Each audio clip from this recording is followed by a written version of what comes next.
ராமானுஜதயாபாத்திரம் ஞானவைராக்யபூஷணம் ஸ்ரீமத்வேங்கடநாதாரியம் வந்தே வேதாந்ததேசிகம் லக்ஷ்மீநாதசமாரம்பாம் நாதயாமுனமத்யமாம் அஸ்மதாச்சாரியபர்யந்தாம் வந்தே குருபரம்பராம் யோ நித்யமச்சுதபதாம்புஜயுக்மருக்மவ்யாமோஹதஸ்ததிதராணி த்ரிணாய மேனே अस्मद्गुरोर्भगवतोस्य दयैकसिन्धोः रामानुजस्य चरणौ शरणं प्रपद्ये माता पिता युवतयस्तनया विभूतिः सर्वं यदेव नियमेन मदन्वयानाम् आद्यस्य नः कुलपतेर्वकुलाभिरामं श्रीमत्तदङ्घ्रियुगलं प्रणमामि मूर्धना भूतं सरश्च महदाह्वय भट्टनाथ श्रीभक्तिसार कुलशेखर योगिवाहान् भक्ताङ्घ्रिरेणु परकाल यतीन्द्रमिश्रान् श्रीमत्पराङ्कुशमुनिं प्रणतोऽस्मि नित्यम्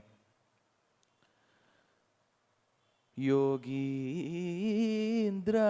त्वदङ्गेष्वधिकसुमधुरं मुक्तिभाजां निवासो भक्तानां कामवर्षद्युतरुकिसलयं नाथ ते पादमूलं नित्यं चित्तस्थितं मे पवनपुरपते कृष्णा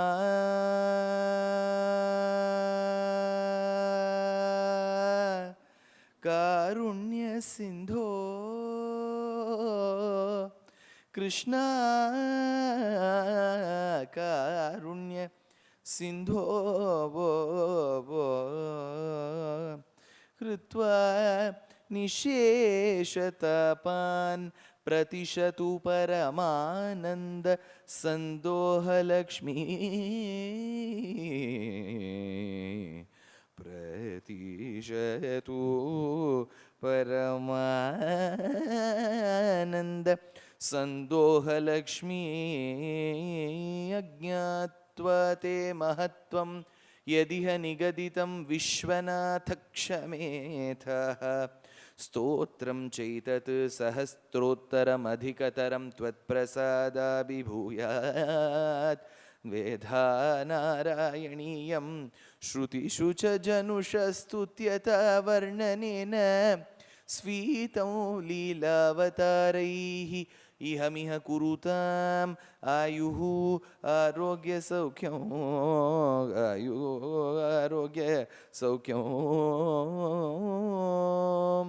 नारायणं नमस्कृत्य नरं चैव नरोत्तमं देवीं सरस्वतीं व्यासं ततो जयमुदीरयेत् व्यासं वसिष्ठनप्तारं शक्तेः पौत्रम् अकल्मषम् पराशरात्मजं वन्दे शुकतातं तपोनिधिं व्यासाय विष्णुरूपाय व्यासरूपाय विष्णवे नमो वै ब्रह्मनिधये वासिष्ठाय नमो नमः। निगमकल्पतरोः गलितं फलं शुकमुखात् अमृतद्रवसंयुतं पिबत भागवत रसमालय मुहुरहो रसिकाः भुवि भावुकाः। ஆச்சரியமாய் ஸ்ரீயப்பதி ஆன பகவான் அவனுடைய பரமானுகிரக விசேஷத்தால் நடந்து வரக்கூடிய ஸ்ரவண யஜ்ஞம் ஸ்ரீமத் பாகவத சப்தாகத்தில் பூர்வ சரித்திரத்தில் 5ஆம் நாள் பகவான் தேவகி வசுதேவருக்கு எப்படி பிறந்தார், ஒருத்தி மகனாய் பிறந்து ஓரிரவில் தூய பெருநீர் யமுனையை கடந்து எப்படி சீர்மல்கும் ஆய்ப்பாடியாய் இருந்த கோகுலத்துக்கு சென்று ஒருத்தி மகனாய் ஒளிர்த்து வளர்ந்தார். அப்பேற்பட்ட பகவான் எப்படி பேய் முலை நஞ்சுண்டார், எப்படி கள்ளச்சகடம் உதைத்தார். இப்போ நான் சொன்ன வார்த்தைகள்லாம் பார்த்தேடா எல்லாம் திருப்பாவையிலேருந்து எடுத்த வார்த்தை. அந்த திருப்பாவையிலேருந்து எடுத்த வார்த்தையை வச்சே நம்ம ஒரு பாகவதம் எழுதியுள்ளலாம். ஒருத்தி மகனாய் பிறந்து ஓரிரவில் தூய பெருநீர் யமுனையை கடந்து சீர்மல்குமாய்ப்பாடிக்கு சென்று ஒருத்தி மகனாய் ஒளிர்த்து வளர்ந்து பேய்முலை நஞ்சுண்டு கள்ளச்சகடம் கலக்கழிச்சு, இதெல்லாம் நீங்கள் வந்தெல்லாம் பாகவதம் முழுக்க வந்துடும். அதுதான் ஆண்டாளுடைய பெருமை. பாகவதத்தின் சாரத்தை திருப்பாவையில் கோர்த்தாள். அதே சமயத்தில் ராமரை விட்டுடலை. சினத்தினால் தென்னிலங்கை கோமானை செற்ற மனத்துக்கினியான் பண்டொரு நாள் கூற்றத்தின் வாய் விழுந்த கும்பகர்ணன் ராமரை சொல்லியிருக்கா. பலராமரை விடலை. செம்பொற்கழலடி செல்வா பலதேவா பலராமனை கொண்டாடி இருக்கா. அதே சமயத்தில் நப்பின்னை பிராட்டிய 18, 19, 20 பாசுரங்களில் கொண்டாடியிருக்கா. நப்பின்னையை கொண்டாடியிருக்கா, யசோதனை கொண்டாடியிருக்கா, ஏன் நந்தகோபாலனை கொண்டாடியிருக்கா. கூர்வேல் கொடுந்தொழிலன் நந்தகோபன் அவனுடைய குமரன் தானே சொல்றா. அதனால் எல்லோரையும் பாடியிருக்கா ஆண்டாள். அவள் அப்பா விட்டு வைப்பரா.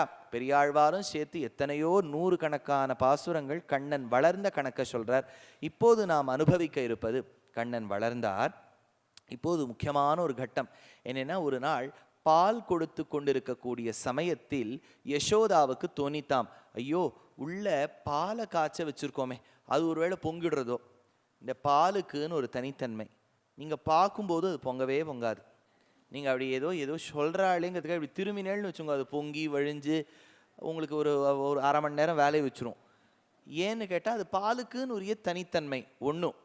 ஒரு 1600 வருஷத்துக்கு முன்னாடி வடமொழி சம்ஸ்கிருதத்தில் ஒரு கவி பர்த்ருஹரி அப்படின்னு பேர், நீதி சதகம் அப்படின்னு ஒரு கிரந்தத்தை சாதிச்சிருக்கார். அதாவது நாம் சமுதாயத்தில் வாழுவதற்கு, குடும்பத்தில் வாழுவதற்கு, நாட்டில் வாழுவதற்கு என்னெல்லாம் லட்சணங்கள் அப்படின்னு எடுத்து சொல்றார். இது கிட்டத்தட்ட நம்ம திருக்குறள் மாதிரி தான். நம்ம பாரத தேசத்தில் பிறந்த மகான்கள் நிறைய நல்ல கருத்தை சொல்லியிருக்கா. ஆனால் அவளுக்கு தெரியல கடைப்பிடிக்கிறதுக்கு தான் ஆள் இல்லைன்னு. சொல்றதுக்கு நிறைய பேர் இருந்திருக்கா, கடைப்பிடிக்கிறதுக்கு ஆள் இருக்கணுமோ. If there is a speaker there has to be an audience. If there is a book there have to be followers. அதனால் அந்த நீதி சதகத்தில் எடுக்கிறா என்னன்னா, பாலும் ஜலமும் திக்கு ஃப்ரெண்ட்ஸாம், ஒரே தோழர்களாம். அதனால தான் பல பேர் அந்த ஞானத்தோட பாலோட ஜலத்தை கலந்துருவா. ஏன்னா 2 பேர் ஃப்ரெண்ட்ஷிப் ஒன்றா இருக்கட்டும்.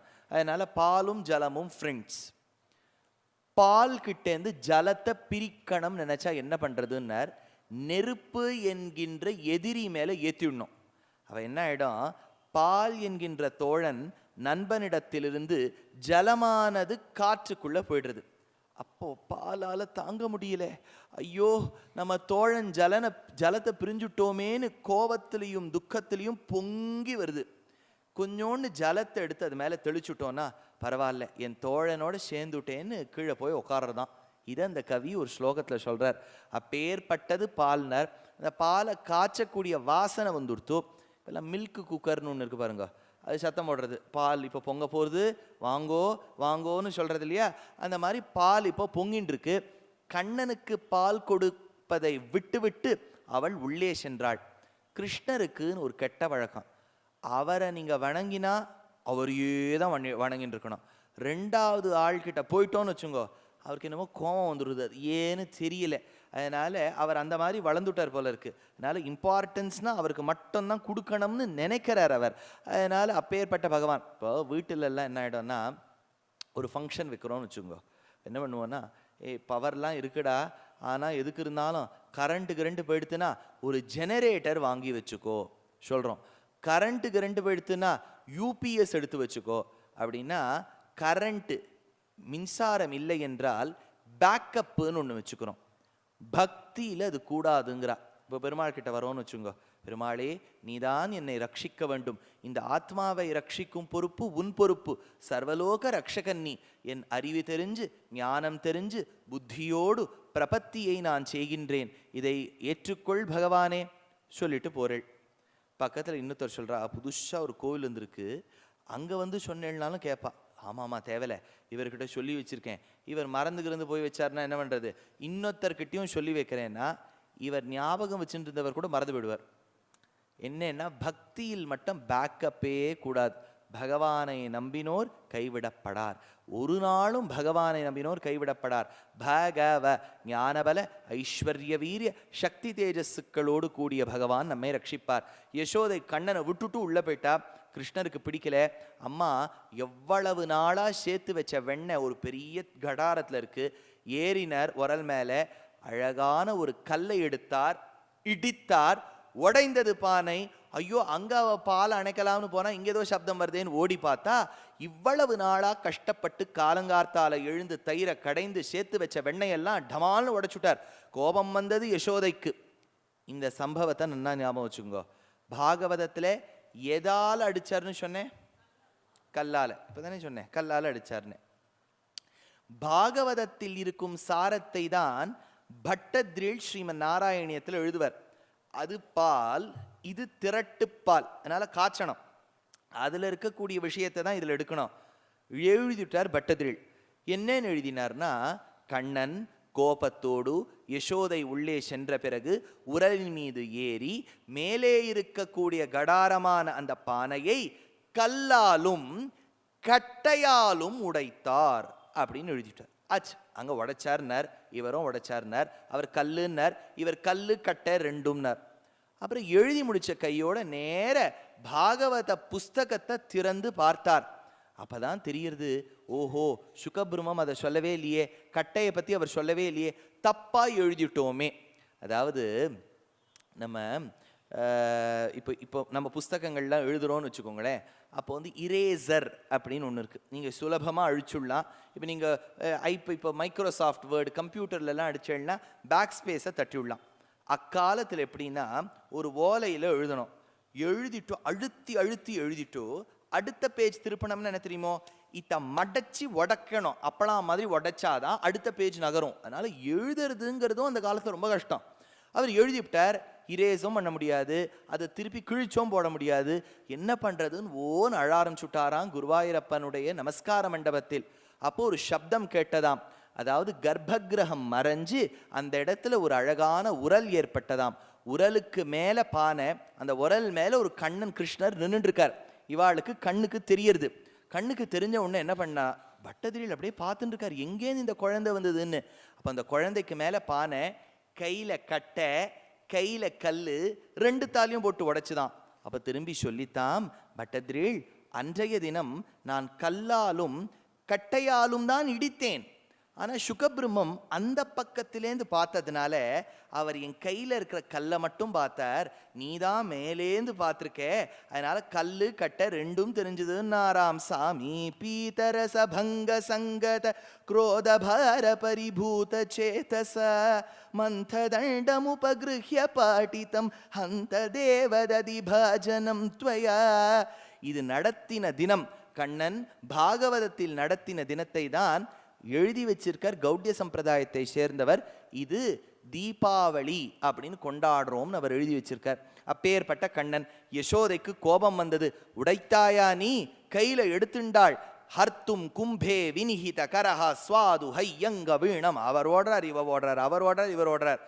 என்னன்னு பாருங்க, அவரே ஓடுறது கொஞ்சம் கஷ்டம், பெருத்த திருமேனி, உடம்பு ஊர்வெண்ணையெல்லாம் முழுக்க இருக்கு. அவரை பிடிக்க முடியலன்னா இவ உடம்புல எவ்வளவு ஊர்வெண்ணெய் இருக்கும் பாருங்க. இவ ஓடுறா, அவர் ஓடுறார். திரும்பி பார்த்தார் கண்ணன், அம்மாவுக்கு மேல் மூச்சும் கீழ் மூச்சும் வாங்குறது. 55 வயசுல பிள்ளையை பெற்றெடுத்திருக்கா, ஓட முடியல, அப்படியே ஓடிண்டே இருக்கா, அப்படியே வேர்த்து கொட்டுறது. கண்ணன் பார்த்தார், எப்படி ஓடிட்டு இருக்காரோ அப்படியே நின்னார், எப்படி இருந்தாரோ அப்படியே நின்னார். கையில வெண்ணெய், ஒரு கால் மேல தூக்கி ஒரு கால் கீழே வச்சுட்டு ஹர்த்தும் கும்பே வினிஹித கரஹா ஸ்வாதுஹையங்க வீணம் திருஷ்டுவாதாமகிரஹண சட்டுலாம் மாதரம் ஜாதரோஷாம் பாயாதீஷத் பிரச்சலித பதஹா நாபகச்சன்னு ந திஷ்டன் மித்யாகோபஹ சபதிநயனே மீலையன் விஸ்வகோப்தா. உலகத்தை ஏமாத்த தெரிஞ்சவனுக்கு இவளை ஏமாத்த தெரியறது கஷ்டமானு கேட்டார் சுவாமி தேசிகன். என்னன்னா, அவர் திரும்பி பார்த்தாராம் யசோதைய. அவர் திருமுகத்தை பார்த்தா இவரா அந்த பானையை உடைச்சிருப்பார் அப்படிங்கிற அளவுக்கு வச்சுட்டு இருக்காராம். இந்த ஸ்கூல்ல எல்லாம் டீச்சர் என்ன பண்ணுவோம், பிள்ளைகள்லாம் பேசித்தானே சாக் பீஸ் எடுப்போம், அப்படி அடி பண்ணுவோம்.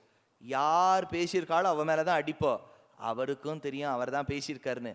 ஆனா தான் பேசாத மாதிரி, மேடம் என்னையா திரும்பி பார்ப்பார், நான் இல்லையே அப்படிங்கிறாப்புல திரும்பி பார்ப்பார். கண்ணன் திரும்பி பார்ப்பதற்கு ஆளே இல்லை, அதனால அவரே பாவமான முகத்தை வச்சுட்டாராம். ஆனா யசோதையும் மயங்கி போயிட்டாளாம். பார்வை ஒன்றே போதுமேன்னு ஊத்துக்காடு சுபையர். பார்வை ஒன்றே போதுமே கள்ள பார்வை ஒன்றே போதுமே. ஆச்சரியமான அந்த கண்ணன் பார்த்தானாம். பார்த்து விட்ட அளவில் அவ என்ன பண்ணாலாம், முடியாது, உன்னை நான் இன்னைக்கு ஒரு அடி கொடுத்து தான் கொடுப்பேன்னு சொல்லிட்டு நேரம் இழுத்தாளாம். இழுத்தா சரி, கையில ஒரு கயிறு வச்சுட்டு இருக்கா. என்ன கயிறுன்னா, கடைகள்ல நீங்க வந்து இப்ப கயிறுன்னு கேட்டீங்கன்னா அவனே ஒரு பெரிய மூட்டை கொடுத்துருவான். அந்த கயிறே இல்லை, நீங்க நினைச்சு பார்க்கக்கூடிய கயிறே இல்லை. வீட்டுல எல்லாம் கொரியர் வரும் பாருங்க, அப்ப என்னென்ன சின்ன பார்சலும் வரும், பெருசும் வரும் எல்லாம். அப்போ என்னென்னா அதில் ஒரு கயிறு கட்டியிருப்பான். அதை பல பேர் என்னென்னா கட் பண்ணிவிட்டு ஒரு டப்பாவில் போட்டு வைப்பான். எதையுமே காந்தியடிகள் சொல்லி வச்சிருக்கார், எந்த ஒரு வஸ்துவுமே வீட்டை விட்டு தூக்கி போட்டுறாதீங்க. அவர் சொல்லி வச்ச பல கருத்துக்களை விட்டுருவா. இதை மட்டும் கடைபிடிச்சுன்னு கயிறு, வேண்டாத கயிறெல்லாம் சேர்த்து வைப்பா. ஒரு நாள் கொஞ்சம் பொழுது போகாது பாருங்க, அப்போ இந்த கயிறுக்கெல்லாம் 3 முடிச்சு போடுவா. தனக்கு விழுந்தது தான் சரியா இல்லை, இதையாவது போடலாமே அப்படின்னு சொல்லிட்டு அப்படி போடுவா. இந்த 3 முடிச்சா போடுறா. எதுக்கு? ஆகாத போகாத கயிறுக்கு, எதுக்குமே வேலைக்காகாது. அந்த மாதிரி எதுக்குமே வேலையாகாத சிறு கயிறை கொண்டு அதில் முடிச்சு போட்டு ஒரே கயர் மாதிரி ஆக்குறா இல்லையா, இதுக்கு கண்ணினுன் சிறுத்தாம்புன்னு பேர் தமிழ்ல. ஆச்சா, இப்ப அப்பேற்பட்ட கயிறு, நல்ல கயிறு கூட இல்லை, எது வேலைக்கே ஆகாதோ அந்த கயிறை வச்சு கட்டினாலாம், கண்ணனை இழுத்தாளாம். இப்ப கட்டணம் நினைச்சா இப்ப ராமருக்காவது இடுப்பு வந்து கழுத்தளவுன்னு தான் சாஸ்திரம். இப்படி வச்சுட்டா ராமர் இடுப்பு வந்துருமா, இவருக்கு அதுவும் இல்லை, இழுக்கிறா. அப்ப தேசிகன் எடுத்தார், ஆகீதமக்ரே நிஜபந்தனார்த்தே தாமாகிலம் சகிதமப்யபூர்ணம் நிரீக்ஷ்ய நிர்வண்ண தியோ ஜனன்யாஹ சகோச்ச சக்தியா சபபூவ பந்தியா. பெருமாள் தான் தனக்கு அவளை கட்டும்படி ஆக்கி கொண்டான். ஆழ்வார் அழகா சொன்னார், என்னன்னா ஆழ்வார் திருநகரியில ஆதிப்பிரான்னு பேர். அதாவது யாதுமில்லாவன்னு நான்முகன் தன்னோடு உலகோடு உயிர் படைத்தான் குன்றம் போல் மணிமாட நீடு திருக்குறுகூர் அதனுள் நின்ன ஆதிப்பிரான் நிற்க மற்றை தெய்வம் நாடுதிரேன் ஆழ்வார். அப்பேற்பட்ட ஆதிப்பிரான் புளியமரத்து கீழ் ஆழ்வார் இருக்கார். ரிஷிம் ஜுஷாமஹே கிருஷ்ண திருஷ்ணா தத்வமிவோத்திதம் சஹஸ்திர சாகாம் யோத்ராட்சீம் திராவிடீம் பிரம்மசம்ஹீதாம்னு ஆழ்வார் இருக்கார். இதற்கு ஆதிப்பிரான். இப்போ மதுர கவி ஆழ்வார் வந்தாராம். அவர் திருக்கோளூர்ல பிறந்தவர். நேர வடநாட்டுக்கெல்லாம் சென்று ஒரு ஒளி அவரை தான் வழிநடத்தி செல்ல அதோட கீழே வந்தார் ஆழ்வார் திருநகரிக்கு. இருக்கட்டும், இப்போ என்னாச்சு, ஆழ்வார்கள்ல யாரு ரொம்ப நன்னா பாடுவா? கேள்வி சுவாமி. குலசேகர ஆழ்வார், அப்புறம் திருப்பான் ஆழ்வார், அப்புறம் பாருங்க மதுர கவி. கிட்டத்தட்ட ஆன்சர் கிட்டத்தட்ட கரெக்டாக வந்துட்டா பாருங்க. ஏன்னா திருப்பான் ஆழ்வார் வீணையை வச்சுன்னு பாடுவார், குலசேகர ஆழ்வாரும் மண்ணு புகழெல்லாம் பாடி ராமரை தாலாட்ட பாடி தூங்க வச்சுவிட்டார். ஆனால் பெயர்லேயே நன்னா பாடக்கூடிய ஒரே ஒருவர் மதுர கவி இல்லையா, அதனால ரொம்ப நன்னா பாடுவார். அவர் என்ன பண்ணார், வந்தார், நம்மாழ்வார் இருக்கார், அங்கே பக்கத்தில் ஆதிப்பிரான் இருக்கார். சரி பாடுறேன்னார். பெருமாளுக்கு ஒரே ஆசை, மற்ற ஆழ்வார்கள்லாம் பாடுறது வேண்டாம், இந்த மதுர கவி பாடினாதான் நமக்கு ஏற்றம். அவர் வந்தார், பக்கத்தில் நம்மாழ்வார் அடக்கமாக உட்கார்ந்துட்டு இருக்கார். இப்போ அவர் சொன்னார், கண்ணினுன் சிறுத்தாம்பினால் கட்டுண்ண பண்ணிய பெருமாயன். பெருமாள் ஆழ்வாரை பார்த்து நம்மாழ்வாரை பார்த்து என்னதான் சொல்றான் ஓய் அப்படின்னு சொல்லிட்டு முன்னாடி போனாராம். பகவான் ஓரடி முன்னாடி போயிருக்கார். நம்மாழ்வாரை பார்த்து என்னதான் சொல்லியிருக்கான், கண்ணினுன் சிறுத்தாம்பினால் கட்டுண்ண பண்ணிய பெருமாயன் சொன்னார். என்னப்பன், அதுவும் பெருமாள் தான். ஏன்னா என்னப்பன் எனக்காயுளா என்னை பெற்றவளாயின்னு உப்பிலியப்பனை சொல்றோம் இல்லையா, என்னப்பன். இன்னொரு அடி போனார் பெருமாள் முன்னாடி. இப்போ 2-0 மேட்ச் போயிட்டு இருக்கு. புரியுறதா? ஆழ்வாரால இனிமே தாங்க முடியல. நில், நீங்க எப்படி வருது உங்களுக்கு பாசுறோம், என்னப்பன் நில், அதை என்னப்பன் நில்லுன்னு பிரிச்சுக்குங்கன்னார் பதிவாதி பயங்கர அன்னங்கராச்சார். அதனால என்ன சொல்வார், என்னப்பன். பெருமாள் முன்னாடி வந்தாராம், நில் நம்பி தென் குருகூர் நம்பி என்ன கால். ஆழ்வார் 100 அடி முன்னாடி வந்துட்டாராம். அன்னிக்கமுதூரும் என்னாவுக்கே. அப்பேற்பட்ட கண்ணினுன் சிறுத்தாம்பினால் கட்டுண்ண பண்ணிய பெருமாயன், தன்னை கற்றாப்பல ஆக்கிண்டர் பகவான். அப்ப விஷ்ணு புராணத்துல சொல்றார் பராசரர், எதி சக்னோஷி கச்சத்வம் அதிசஞ்சல சேஷ்டித. சொன்னாளாம் யசோதை, படுவா நீ இப்படிதான் இங்க போக கூடாது, கட்டி போடுறேன் அப்படின்னு சொல்லிட்டு கற்றா போட்டு கட்டி அம்மாடின்னு முடிச்சா. இப்ப இவரை கட்டிவிட்டா, இவரை எதோடாவது கட்டணம் பாருங்க. அப்போ ஒரு உரலோட கட்டிவிட்டா. கட்டிட்டு கொஞ்சம் தூரக்கு வந்து பார்த்தா, எப்பவுமே இந்த படங்கள்லாம் மாட்டிவிட்டு எல்லாரும் என்ன பண்ணுவா, கொஞ்சம் தூரக்கு வந்து பார்ப்பா ஒழுங்கா இருக்கா இல்லையான்னு. கட்டி வச்சுட்டா உரலோட. தூரக்க வந்து பார்த்தாருன்னார் நம்பிள்ளை. பார்த்த உடனே என்ன தெரிஞ்சதுன்னார், எது உரல் எது கிருஷ்ணர்னே தெரியலையாம். ஏன்னா 2ங்க இருப்பாருக்கு, மேலே பெருத்திருக்கு, இடையில சிறுத்திருக்கு, கீழே பெருத்திருக்கு. ஆனால் கண்டுபிடிச்சுட்டார் நம்பிள்ளை. முதல்ல கண்டுபிடிக்கலேன்னார், எது கண்ணன் எது வரல்னு தெரியலேன்னார். அடுத்து கண்டுபிடிச்சுட்டானார். ஏன்னு கேட்டார், ஒன்று அழுதுது ஒன்று அழலேன்னார். இப்போ யசோதை கேட்டாளாம் கண்ணனை, ஏண்டா நான் இன்னும் ஒன்று அடிக்க கூட இல்லை, அதுக்குள்ளே ஏண்டா அழற? இல்லை, நீ அடிச்சப்புறம் அழுது என்ன பிரயோஜனம்னு இப்போவே அழுதுட்டேன்னாராம் பகவான். கட்டினார். இந்த கட்டும்போது என்ன ஆகிடும்னா, ஜிம் பாடியாக இருந்தால் தேவையில்லை, நம்ம சரீரம் மாதிரிலாம் இருக்குதுன்னு வச்சுக்கோங்க. இப்போ கட்டிவிட்டா பொதுவாக ஓரளவுக்கு பகவான் வந்து சொத்தை வயத்தில் கொடுத்துருக்காருன்னு வச்சுக்கோங்க. ப்ராஸ்பரஸ் அப்படின்பா ஆங்கிலத்தில். யாராவது கொஞ்சம் தொந்தி கிந்தி போட்டுருந்தா ரொம்ப செல்வம் மிக்கவர் அப்படின்பா. அதனால செல்வத்தை அங்கே கொடுத்துருக்காருன்னு வச்சுங்கோ, இங்கே கொடுத்துருக்காரோ இல்லை இங்கே கொடுத்துருக்காருன்னு வச்சுங்கோ. அப்போ என்ன ஆகும்? வயர் இருக்கும். இப்போ நாங்கள்லாம் பஞ்சகஜம்னு கட்டிக்கிறோம். பஞ்சகஜத்தில் இங்கே ஒரு முடிச்சு போட்டு கீழ்ப்பக்கத்துலேருந்து கொண்டு வந்து, இப்போ நீங்கள் யூடியூப்பில் போனால் யார் வேணாலும் இப்போ பஞ்சகஜம் கட்டிக்கலாம். அழகாக ஒரு மாமா மாமிலாம் கட்டி தந்துடுறா. அதனால் அந்த இப்போ நீங்கள் பஞ்சகஜம் கட்டிக்கிறேன்.